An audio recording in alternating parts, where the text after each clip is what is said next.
consciente. Depois assiste pelo YouTube. Gente, a última vez, no mês passado, eu me assustei, porque não tinha um lugar na parede, sabe? Nossa, é assustador pensar que nós trocamos energia, então é complicado. E esse calor maravilhoso, que você escuta as cigarras o dia inteiro se matando e não cai uma gota de água.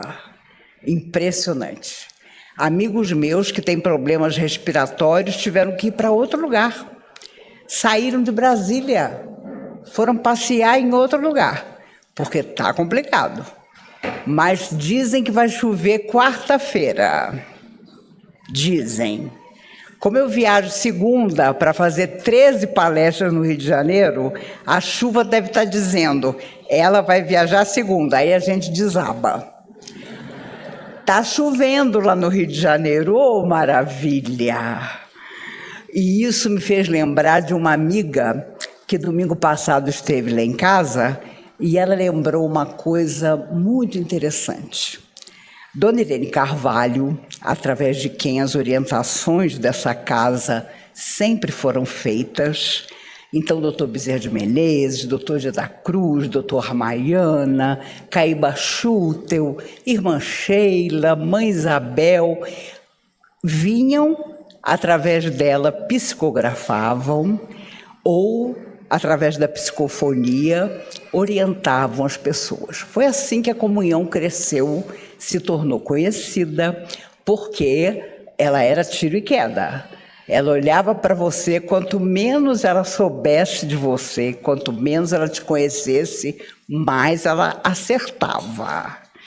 Ela tinha clarividência, passado, presente e futuro. Tinha gente que tinha pavor dela, a maioria.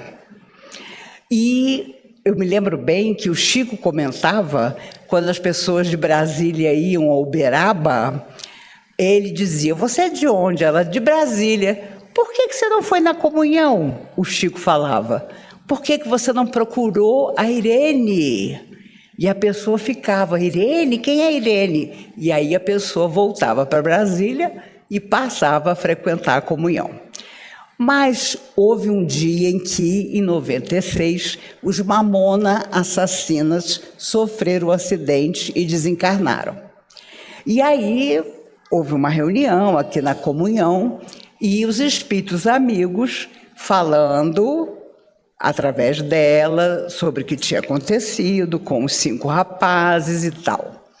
Mas o mais impressionante é que depois da visão do acidente, do que tinha acontecido, né, que agora eu não vou me lembrar dos detalhes, ela, muito assustada, viu o Cristo Redentor se partindo em vários pedaços e desabando.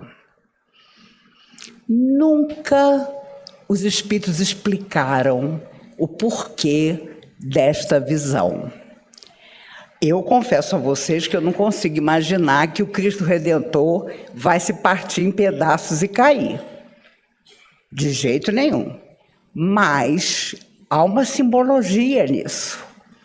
O Rio atravessa de tempos para cá um período muito doloroso, em que a cidade, como diz a música, da beleza e do caos, está partida ao meio.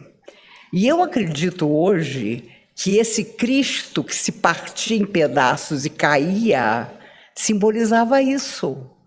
A grande dificuldade que o carioca tem de viver o seu dia a dia sem medo daquela violência diária. Eu sou carioca do Meier, posso abrir a boca para falar. Quando a gente fala mal da cidade da gente, é da gente, não tem problema. Mas, até hoje, Dona Irene já desencarnou, aos 95 anos, ficou o ponto de interrogação. Por que os espíritos mostraram o Cristo Redentor se partindo em pedaços? Eu acredito que seja um símbolo das enormes dificuldades que o Rio de Janeiro, não só o Rio, outros lugares também, mas o Rio, não sei se fazem mais propaganda, se aparecem mais na televisão, enfim. Quando você diz que você vai fazer palestra no Rio de Janeiro, as pessoas já olham para você assim, com aquele olhar de, meu Deus, cuidado, né? Mas eu costumo dizer que se você vai para uma cidade e desencarna de bala perdida, é porque tinha que ser. Você está lá fazendo palestra, não se preocupe, que eu acredito que não vai acontecer. Como diz o Divaldo, não existe bala perdida. Existe compromisso. Então, aquela bala, aparentemente desavisada, atinge a pessoa e provoca o resgate. Mas o nosso tema hoje, vamos conversar um pouco sobre algo que às vezes nos passa desapercebido na leitura dos livros, nas orientações, que são aqueles que são nossos mediadores. Aqueles que, em determinado momento da nossa vida, assumem a responsabilidade de nos orientar, mesmo que nós não os vejamos, mesmo que nós não escutemos, mas a nossa intuição sabe que naquele determinado período da nossa vida, de dificuldades em geral, alguém está nos guiando. Nos livros psicografados por André Luiz, ele conheceu vários mediadores. Aqueles que, num determinado momento, fizeram parte do ensinamento que ele tinha a realizar. E ele foi Carlos Chagas, o grande sanitarista, mas completamente ignorante das coisas da alma, das coisas do espírito. Por isso, desde o primeiro livro, Nosso Lar, ele lamenta ter ignorado a continuação da vida além da morte e chegar lá, no mundo espiritual, como um simples, não digo nem enfermeiro, porque nem enfermeiro ele podia ser, um zelador, alguém que limpava o vômito das almas sofredoras que eram socorridas nos hospitais de Nosso Lar. Porque, caso você não saiba, fora da matéria também se vomita. Porque toda energia que você guardou consigo, sem orientar para o bem, para a luz, para a beleza, permanece com você. E quem assistiu o filme Nosso Lar sabe disso. E o Nosso Lar 2, a mesma coisa. Agora vem Missionários da Luz, em que André Luiz narra o conhecimento que ele passou a ter de mediadores que eram trabalhadores e que orientavam aqueles que na Terra aparentemente eram espíritos muito estudiosos, muito inteligentes, mas que na prática do mundo espiritual não eram quase nada.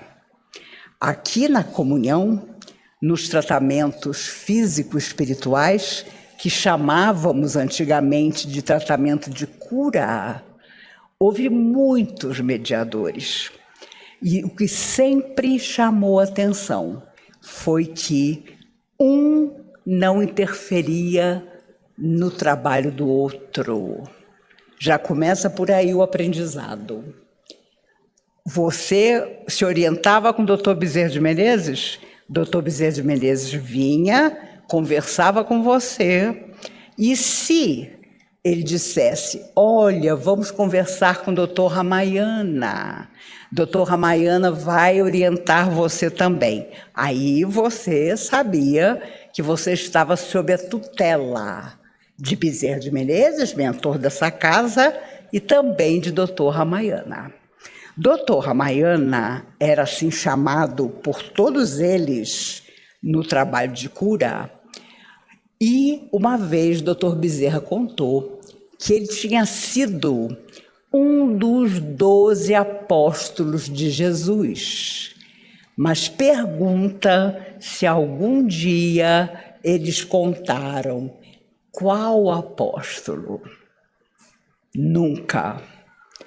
Então foram anos e anos da gente pensando, quem será? Quem será, doutor Ramayana? Quem terá sido? Cada um tinha um palpite, mas os espíritos jamais contaram. Agora, quando o doutor Ramayana vinha e sentava incorporado na Dona Irene, na sua cama, perto de você, e começava a conversar com você, você podia já dar aquele tchauzinho de misse. Porque ele geralmente não dava boas notícias. Ele vinha para dizer que o seu caso tinha sido analisado, mas que, infelizmente, nem eles, espíritos amigos, podiam algo fazer. Então, você ficava quieto. Você fazia o tratamento todo, você recebia a alta e depois ficava se sabendo que a pessoa tinha desencarnado. Era impressionante a maneira como os espíritos não deixavam morrer a esperança. O verdadeiro mediador é aquele que até interrompe você quando você ameaça desanimar para dizer, não se preocupe, as coisas vão acabar dando certo. E quando a pessoa morria, aí é que dava certo mesmo, porque a pessoa morria. Vocês não se esqueçam de que final bom de livro espírita é quando morre todo mundo e se encontra do lado de lá. Anteontem, dia 3 de outubro, fez 167 anos que o Livro dos Espíritos foi lançado. Imagine, há 167 anos, as livrarias de Paris apresentarem na vitrine o Livro dos Espíritos. Meu Deus, que livro era esse? E a primeira pergunta era, o que é Deus? A pergunta de número 1 não é quem é Deus, é o que é Deus. E os espíritos respondem, Deus é a força criadora do universo, a causa primária de todas as coisas. Imagine, quem era esse Kardec? Era o professor Rivaio, um pedagogo considerado em toda a França, um professor respeitado, mas usou o pseudônimo Allan Kardec para que o livro não fosse aceito pelo pedagogo que ele era. Daí a sugestão dos espíritos amigos, ele tinha vivido entre os druidas e seu nome era Kardec. Então ele usa o pseudônimo de Allan Kardec. Há 41 anos atrás, eu estava no trabalho de cura grávida da minha única filha. E eu tive pressão alta na gravidez. E eu me recordo que no 6º mês, a pressão subiu de verdade. E eu deitava na cama de número 1, tipo assim, a mais necessitada. Então a cama de número 1 era para mim. Toda quarta-feira eu chegava e me deitava na cama de número 1. Tinha uma senhora, dona Selma, já desencarnada há muito tempo, ela era uma fofinha. Mas quando ela pegava o meu lençol para colocar na cama, ela me dava sempre uma bronca, porque eu nunca tinha um lençol todo branco. O lençol era floridinho, o lençol tinha uma margaridinha, e naquela época As pessoas mais assim rigorosas achavam que o lençol tinha que ser totalmente branco. Houve um dia em que as crianças, os bebês, choravam. E aí seu Eurípides Bassanufo, incorporado na Dona Irene, disse: mas por que essas crianças estão chorando tanto? Como se ele não soubesse, ele sabia, mas lançou a pergunta. E aí doutor Júlio Capilé, um homem maravilhoso, um pediatra rigoroso, disse: é que a gente não deixa as crianças comerem nada antes de vir para o trabalho de cura. Imagine as crianças com fome. Aí seu Eurípides Bassanufo disse: mamadeira para todo mundo. Mamadeira antes da criança entrar, porque imagine a sala fechada, no escuro, e as crianças aos berros de fome. Naquela época, a gente achava que uma mamadeira de leite ia causar algum problema para o bebê, dele ser socorrido pelo mundo espiritual. E hoje a gente sabe que não tem problema nenhum. A espiritualidade faz e acontece. Essa é que é a verdade. Tudo depende do nosso coração. Mas, no meu 6º mês de gravidez, eu fiquei, vocês não acreditam, magérrima. Magra, vocês conseguem me imaginar magra? Magra, só tinha barriga. Magra de verdade. Mas a pressão não baixava.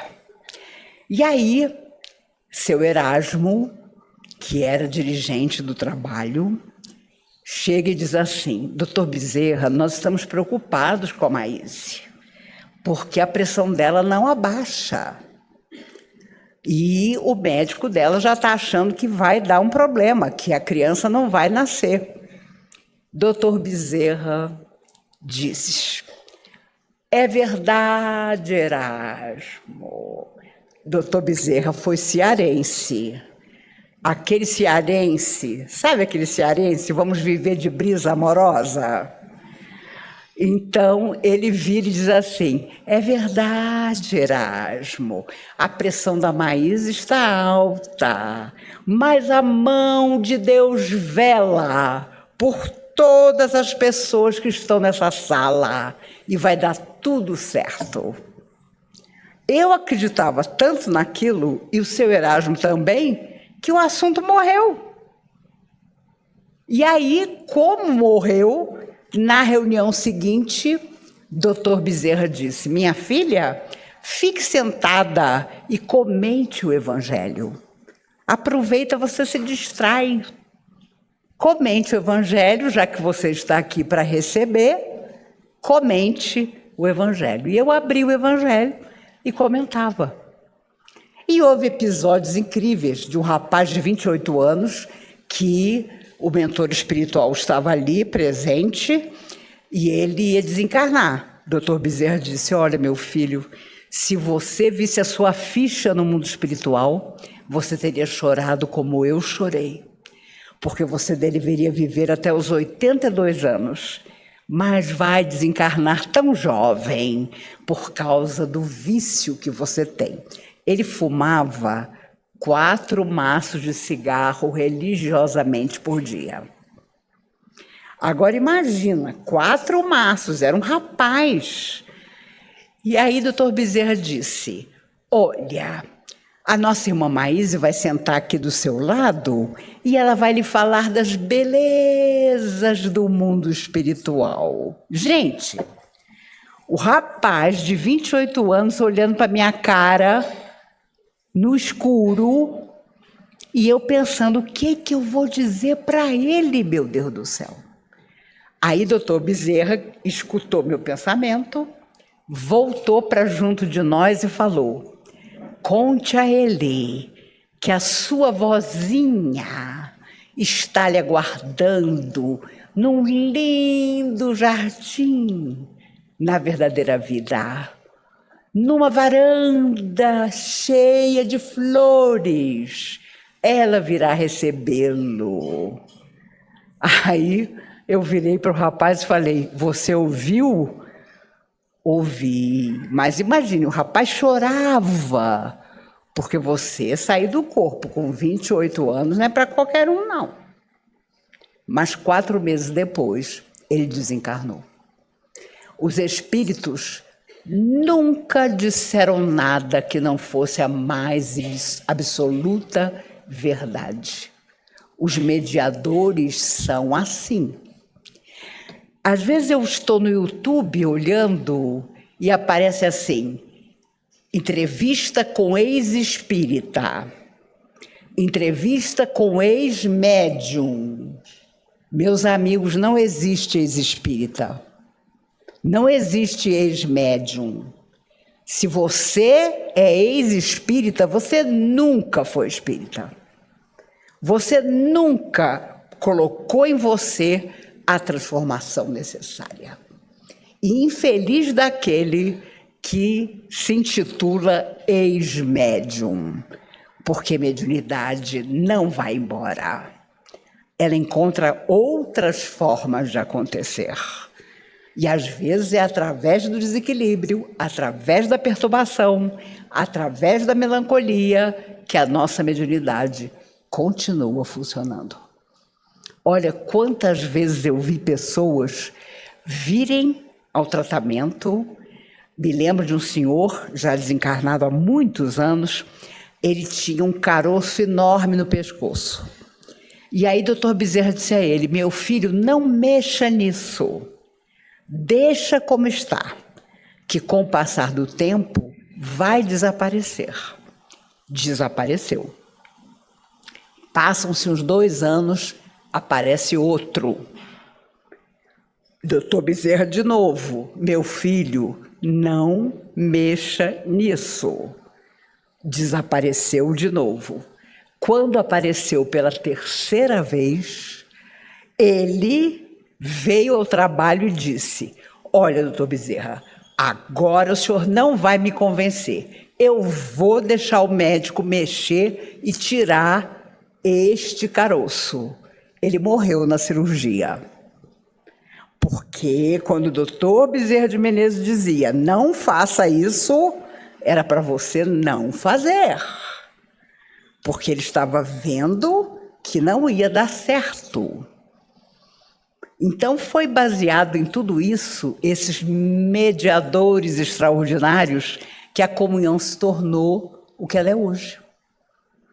Porque eu me recordo que a primeira coisa que eu fiz com 15 anos de idade foi aqui nesse salão distribuir coxinha num chá beneficente para se conseguir fazer mais uma parede da comunhão.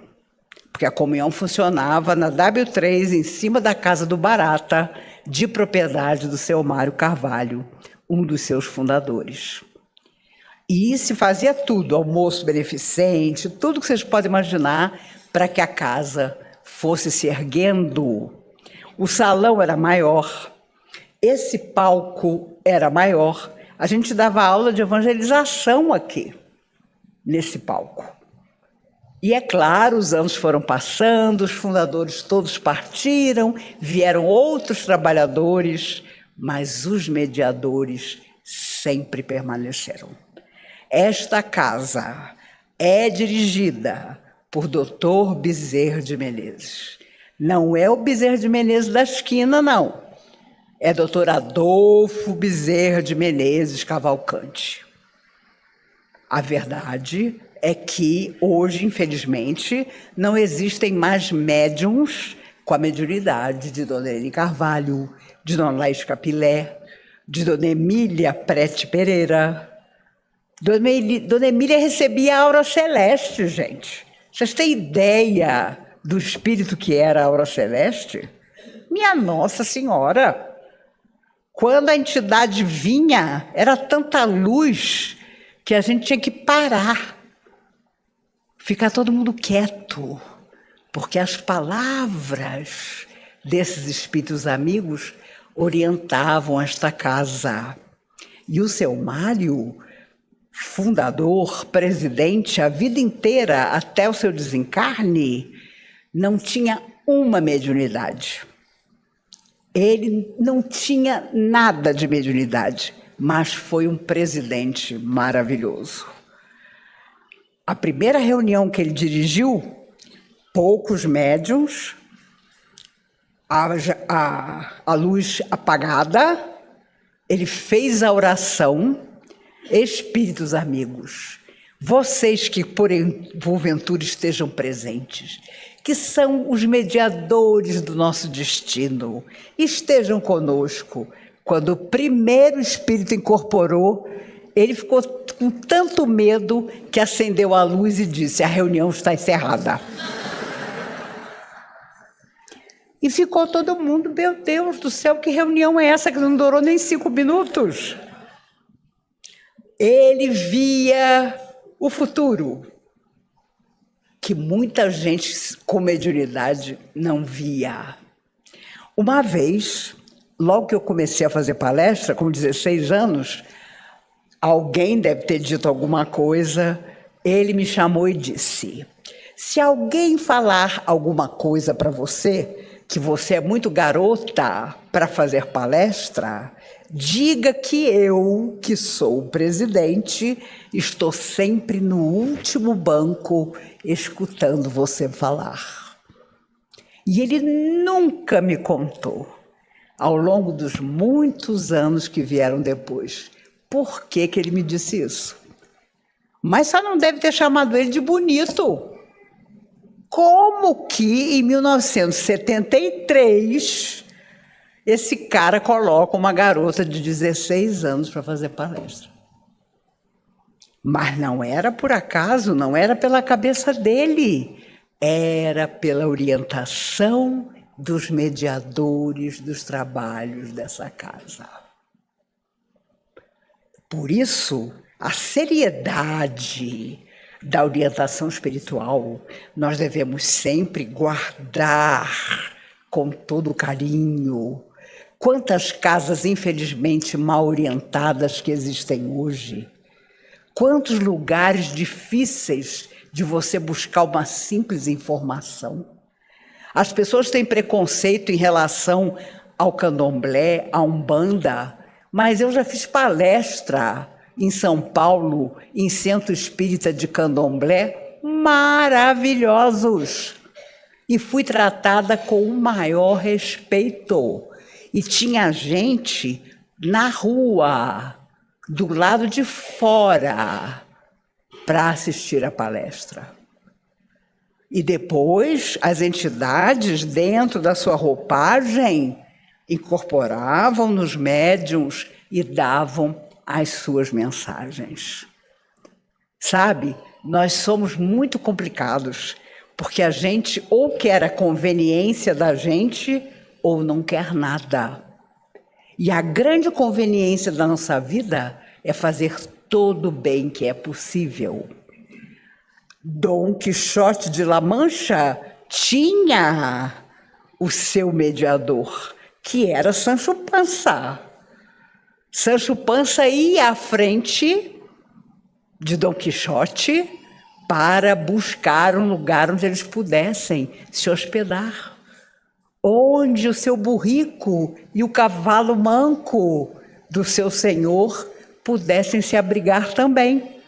E a história conta exatamente isso, o quanto Dom Quixote, Miguel de Cervantes, ficou louco, porque viveu na época da Inquisição. E não cabe aqui nenhuma crítica, porque os inquisidores de ontem somos nós, os espíritas de hoje, que viemos nos esconder em outra religião, porque levamos para a fogueira muita gente. E principalmente aqueles que se diziam médiums. Porque bastava você dizer que via quem já morreu, pimba, fogueira para você. Joana d'Arc, com a sua mediunidade extraordinária, na verdade, morreu queimada por isso. Porque ela dizia das visões maravilhosas que tinha das almas de luz. Então, quantas vezes eu vi ao longo desses 52 anos de trabalho aqui na Comunhão, pessoas que recebiam orientação e diziam: eu não acredito nisso, não sei por que eu pedi essa orientação, e voltavam tempos depois chorando por não terem acreditado.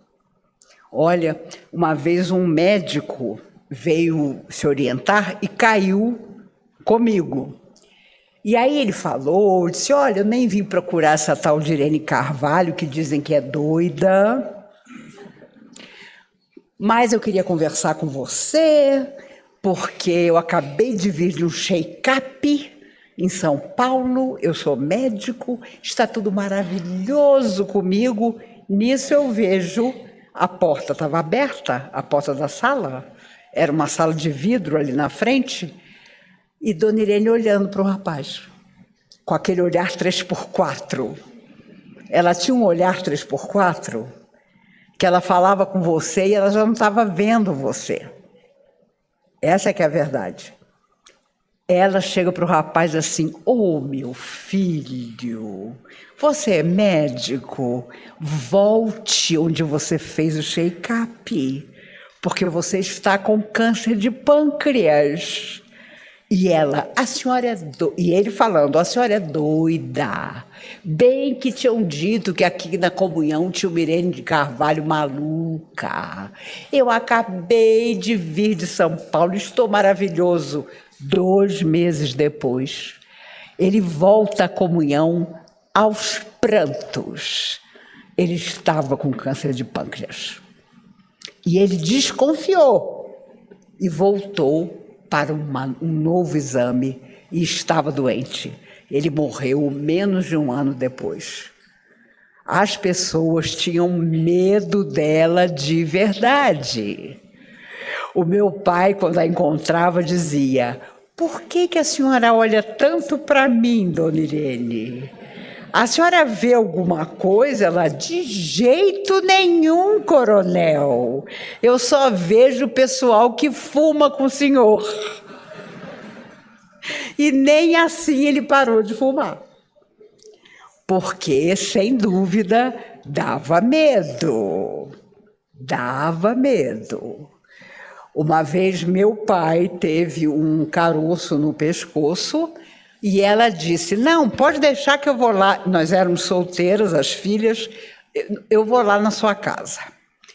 Quando veio mãe Isabel, botou papai sentado, olhou o pescoço dele e disse: deixa eu ver se é câncer mesmo. Meu pai quase desmaiou. Não, pode tirar, que não é câncer, não. Mas ele teria câncer anos depois, no cérebro e não no pescoço. Meus amigos, mediadores não mentem. Antecipam determinado tema, nos preparando o espírito para a nossa hora de prova. E é claro que você não quer uma prova. Você não quer que as coisas não sejam maravilhosas na sua vida. Se você não quer, não procure uma casa bem orientada, porque alguém vai te orientar corretamente. Alguém vai dizer que você precisa de novos rumos para a sua existência. Quando seu João Ribeiro e Dona Ana abriam a reunião da prece dos suicidas no domingo à tarde, as entidades sofredoras suicidas trazidas aqui na comunhão estremeciam, não de medo, mas da superioridade desses médiuns trabalhadores. Quantas vezes eu vi, passava uma Dona Emília, passava uma Laís Capilé, passava um Erasmo, e você via as almas sofredoras abaixando a cabeça. Elas não tinham coragem de olhar no olho do médium que elas respeitavam. Quando o médium não é respeitado pela espiritualidade, ele não tem proveito algum, porque ele sequer pode orientar e consolar alguém. E é claro que os mediadores, como aqueles que André Luiz encontrou nos seus livros, estão ali para nos esclarecer. Ele conhece Narcisa, uma enfermeira que vai orientando a André no que ele devia fazer. E um dia André pergunta: você tem algum sonho? E ela diz: eu tenho, eu trabalho aqui nas câmaras de retificação para conseguir bônus hora suficiente para as coisas que eu pretendo para as minhas próximas existências. E André Luiz nos fala então do bônus hora, aquela hora que você dedica ao outro sem esperar receber em troca, mas que fica guardada. E eu fico me perguntando quantos de nós encontraremos muitos bônus horas, uma verdadeira poupança de bônus horas, nos aguardando pelo bem que nós tivermos feito. Precisamos saber que aquilo que fazemos na Terra nos aguarda no mais além. Aquilo que o mais além tem para nos orientar, ele faz questão de, através do médium esclarecido, levar a mensagem até você. Seja numa prece, seja numa palestra, seja num estudo. Recebi o e-mail de um rapaz dizendo: Maíse, eu tive que deixar a casa espírita onde eu trabalhei vários anos, porque os dirigentes tiraram as obras psicografadas pelo Chico Xavier, colocaram outros livros de fantasia e proibiram se estudar as obras psicografadas por Chico Xavier. Existe maluco assim, que acha que pode substituir as obras extraordinárias psicografadas ao longo de quase 80 anos de trabalho mediúnico pelo Chico Xavier, colocando fulano de tal que a gente nem sabe quem é. É muito importante o nosso discernimento. Se você não sabe de alguma coisa, não fale nada. Tem uma frase dos Espíritos que eu adoro, que diz assim: do que não saibas, não digas. Não invente coisa. Não invente, eu estou vendo isso assim do seu lado. Não invente nada. Não minta, porque a vida cobra caro as energias que nós vamos deixando pelo caminho. Dona Laís Capilé tinha o dom da palavra. Quando ela abria a boca, saíam estrelas da boca de Dona Laís. E todo Natal ela contava essa história que os espíritos haviam contado para ela. Quando Jesus era bebê, Maria precisou entrar na cidade para comprar comida. E, na época, já havia uma lei determinando que toda criança recém-nascida devia ser morta, na intenção de Herodes de que Jesus fosse morto. Maria precisou entrar na cidade. E ela resolveu fazer o que as outras mulheres estavam fazendo, escondeu Jesus, bebezinho, numa cesta. Ela colocou Jesus deitado, um pano por cima, jogou trigo para esconder Jesus e tentou passar. Mas Maria era uma jovem linda e logo um soldado percebeu que aquela moça bonita estava querendo entrar. E é claro, todo mundo que passava pela porta entrava com a cestinha e o soldado dizia: mulher, o que você leva nessa cesta?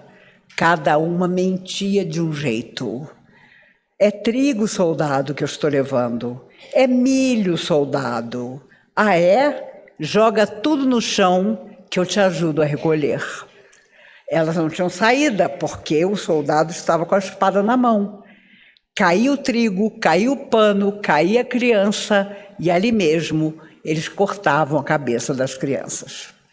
Correu muito sangue nas portas estreitas que protegiam as cidades. E Maria, naquele dia, precisou entrar.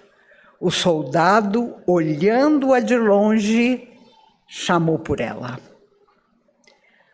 Mulher, o que tu levas nessa cesta? Maria muda. Não sei se você vai se lembrar do primeiro dia que você disse uma mentira. Custou a sair a mentira. Você não vai lembrar, mas custou. Depois você fica um especialista. Você mente, que é uma loucura. Você mente olhando no olho. Eu te amo.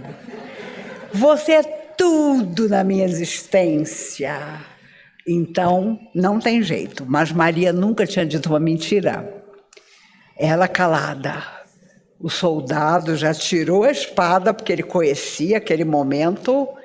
Mulher, eu te pergunto, o que tu levas nessa cesta? Maria muda. Mulher, pela última vez eu te pergunto, o que tu levas nessa cesta? E Maria começou a chorar. E disse: soldado, é o meu filho recém-nascido que eu levo nessa cesta. Ele deu uma gargalhada, guardou a espada e disse: mulher, se fosse teu filho, tu não me dirias: pode passar que eu não vou revistar a tua cesta. E é claro, anos depois, lembrando disso, Jesus disse: conhecereis a verdade, e a verdade vos libertará. Porque foi a verdade que Maria disse naquele momento que fez Jesus entrar sem ser morto à porta da cidade, que depois, anos mais tarde, o homenagearia para uma semana depois crucificá-lo. Meus amigos, seja onde esteja a verdade, vamos ser fiéis a ela. Os espíritos escreveram certa feita através do Chico: verdade lembra uma estrela, quebrada em milhões no lodo. Cada pessoa que a busca encontra uma parte do todo. Nós encontramos a nossa verdade na fé que nós possuímos, na casa espírita que o nosso coração escolheu. Vamos viver conforme essa verdade. Talvez não dê para fazer tudo o tempo todo, mas vamos fazer alguma coisa da nossa própria existência. Vamos homenagear aqueles que vieram antes de nós. No caso da comunhão, todos já na pátria maior, fazendo o melhor ao nosso alcance. Não aqui dentro, mas lá fora. Quando nos perguntarem como é que nós podemos ajudar, vamos ajudar de verdade. Vamos espalhar coisas boas. Não permitamos que nada que aconteça nos tire o ânimo e a boa vontade. Não permitamos, porque às vezes de um instante de desânimo surgem tantos dramas, tantas situações difíceis. Vamos seguir em frente. Vamos fazer como Maria, dizer a verdade. E a verdade nos protegerá. Eu recebi essa orientação, mas alguma coisa me diz que tem alguma coisa errada. Guardo aquela orientação, quem sabe um dia eu a entenda, mas eu vou seguindo, realizando o melhor que eu possa, sem deixar que nada me impeça de prosseguir. Então, quando eu costumo viajar para fazer palestra em outros lugares, e quando chego, as pessoas dizem: Maíse, eu quero ir à comunhão para conhecer os meninos de sábado, que são vocês. Então, a responsabilidade é muito grande, porque nós vamos viver conforme aquilo que nós acreditamos. E precisamos fazer isso. Não importa o que suceda, porque os nossos mediadores permanecem ao nosso lado. Eles nos abraçam, eles nos abençoam, eles tocam o nosso ombro nas horas mais difíceis, como a nos dizer intuitivamente que permanecem conosco. Vamos viver conforme aquilo que nós acreditamos e já estaremos fazendo muito. Tive um amigo, Adelírio, desencarnado na passagem do ano de 76 para 77. Ele, um ano antes, também nessa mesma data, foi a Goiânia passear com amigos, esqueceu de avisar a mãe. E a mãe veio à comunhão. Mas ele desapareceu. Pergunta a Dona Irene o que aconteceu. E eu fui até a Dona Irene, e a Dona Irene olhou com aquele olhar 3x4 e falou: Maíse, procura no lago. Eu estou vendo o corpo dele no lago. Eu pensei: meu Deus, como é que eu vou dizer para a mãe do rapaz que ele está afogado no lago? Eu fui na direção da porta. Quando ele chegar: mamãe, por que a senhora veio incomodar a Dona Irene e a Maíse? Eu fui para Goiânia, esqueci de avisar, está tudo ótimo comigo. Era 1º de janeiro de 76. No dia 1º de janeiro de 77, exatamente um ano depois, ele morreu afogado no lago. Daí vocês entenderem por que as pessoas tinham medo dela. Era para ter medo mesmo. Porque quando ela ficava calada, era pior ainda. Porque você ficava imaginando: meu Deus, o que será que ela viu? E é claro, os filhos dela eram os que tinham mais medo, porque eles não podiam ir para uma boate que, quando chegava de madrugada, os espíritos sofredores apareciam e diziam para ela: quer que a gente traga eles? E eles buscavam os filhos dela, e em 10 minutos estava todo mundo em casa. Dava aquela vontade de voltar para casa impressionante. Ela era divertida, ela amava teatro, ela amava arte, ela era impressionante. Era Dona Laís, Dona Emília, seu Erasmo, essas pessoas maravilhosas, seu João Ribeiro. Seu João Ribeiro, ele tinha um carro velhinho, mas era disputado, porque daqui até a Ceilândia, quando nós íamos visitar as famílias que a comunhão ajudava, ele ia contando as histórias do espiritismo. Meu Deus do céu, quanta beleza há na vida, na nossa fé, na nossa esperança. Não nos esqueçamos disso nunca. Sigamos em frente da melhor maneira possível, porque o dia de amanhã vem perto. Hoje estamos no corpo e parece que nada de mal nos acontecerá.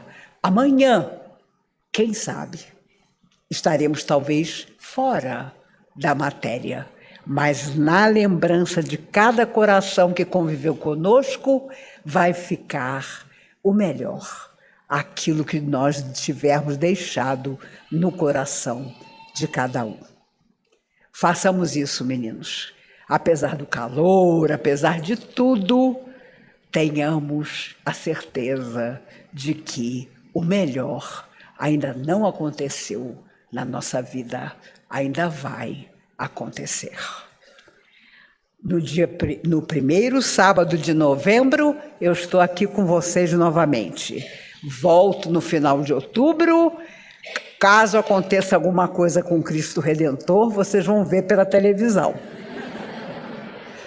Mas eu tenho certeza que foi uma simbologia que os espíritos amigos mostraram a Dona Irene, desta cidade tão extraordinariamente bela, mas tão cheia de problemas também.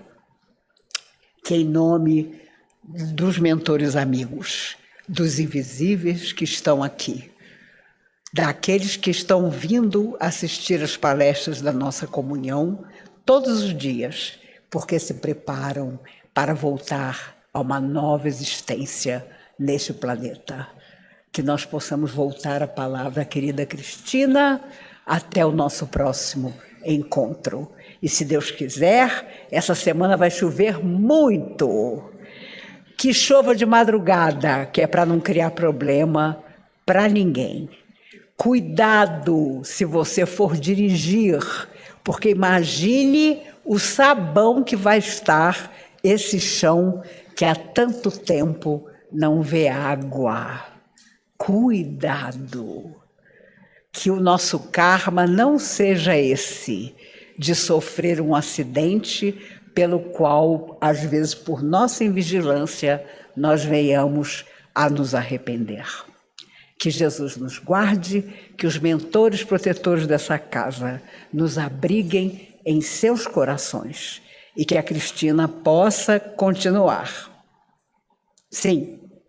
Ah, sim. Tá. Você passa a palavra para ela? Sem problema. Venha, Cristina. Fale um pouquinho.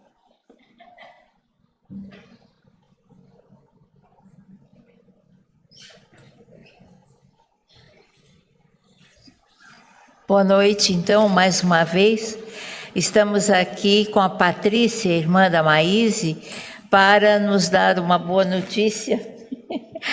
Desejo que vocês assistam, ouçam o que ela tem a falar, que é muito importante, tá?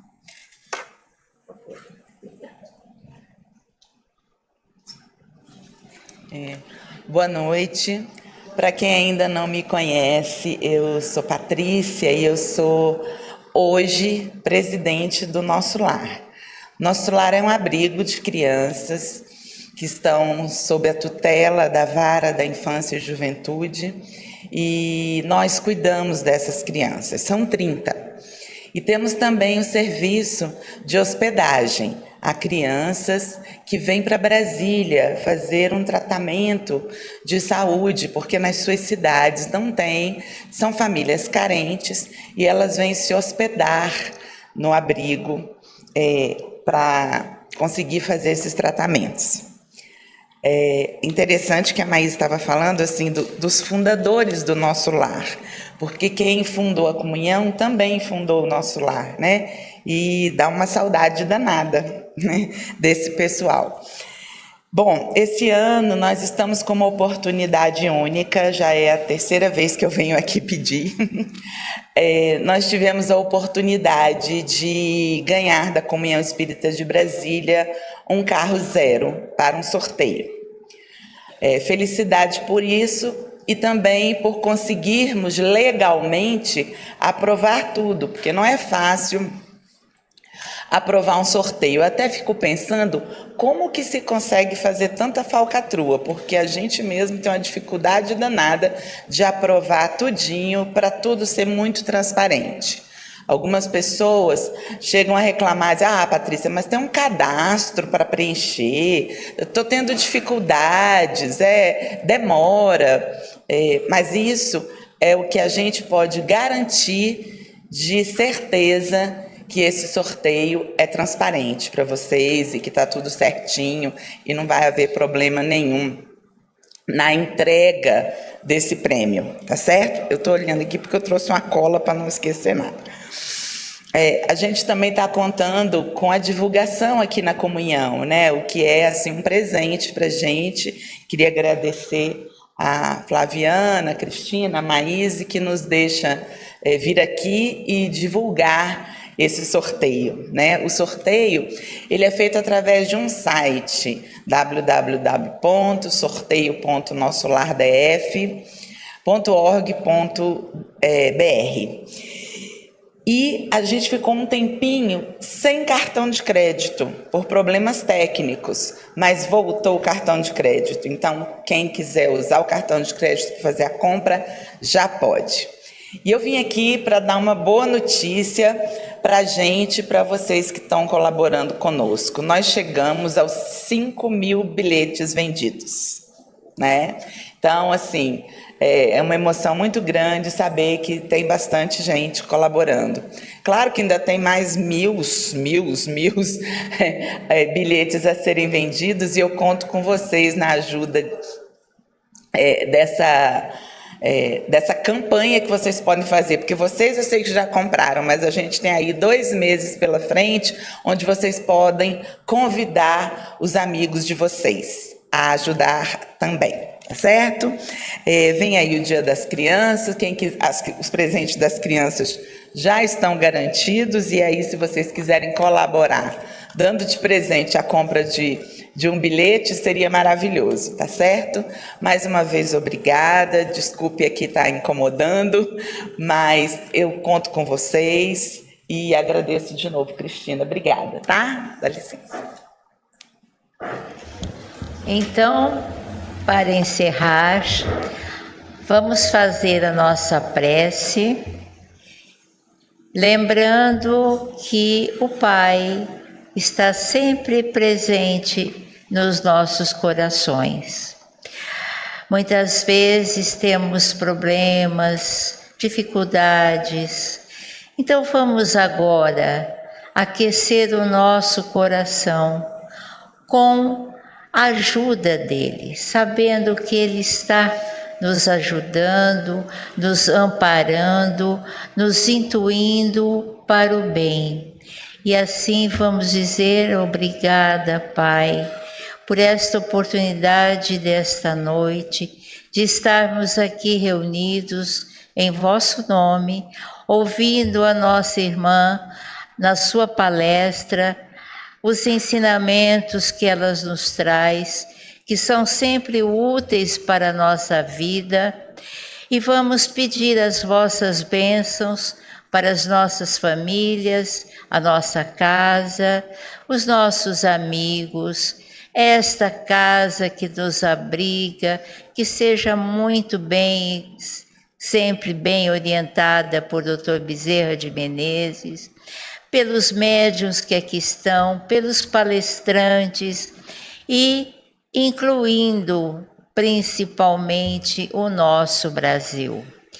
Que Jesus abençoe este país das maravilhas, este país que é o celeiro do mundo, que foi sempre o ponto de observação de Jesus, é onde ele colocará todos aqueles que procuram um abrigo, uma proteção, uma ajuda. Então, que Deus nos abençoe nesta noite.